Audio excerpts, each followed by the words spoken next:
الحكايه بتبدا لما شاب اسمه ادم راين عنده 16 سنه بدا يستخدم ابلكيشن شات جي بي تي كمصدر لدراسته، لكن مع الوقت اهل ادم بداوا يلاحظوا حاجات غريبه جدا بتحصل بينه وبين الابلكيشن، زي ان هم كانوا بيسمعوه بيتكلم معاه في اوضته بالليل وبيحكي له عن مواقف حصلت في يومه وازاي يتصرف فيها وبياخد رايه في ادق تفاصيل حياته. علشان بعد سنه بالظبط من استخدام ادم للابلكيشن يبقى الابلكيشن هو اقرب حد ليه في حياته اللي بيحكي له كل اسراره. لحد ما في يوم اهل ادم يدخلوا عليه اوضته ويلاقوه منتحر،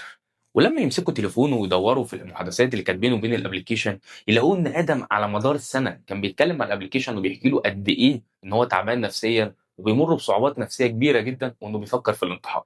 المفاجاه بقى ان الابلكيشن شجعه على الانتحار، علشان ساعتها اهل ادم يرفعوا قضيه يتهموا فيها بشكل مباشر شركه اوبن اي اي اللي هي عامله الابلكيشن بانهم السبب في موت ابنهم. لكن ساعتها صاحب الشركه اللي هو سام التمان طلع في مؤتمر وقال ان اللي حصل ده عيب تقني وارد حدوثه في الابلكيشن، وان الشركه ملهاش اي علاقه ولا ذنب في موت ادم، علشان بعدها بكام شهر يترفع قضيه تانية على الشركه، ولكن المره دي التهمه مش بقتل شخص واحد، لا، شخصين. لكن المره دي بطل القصه كان شخصيه مختلفه تماما، لانه كان اصلا بيعاني من اضطرابات نفسيه على مدى طويل، وكان كمان عنده تاريخ طويل مع الانتحار، حاول ينتحر كذا مره لكن كان بيفشل. ولما نزل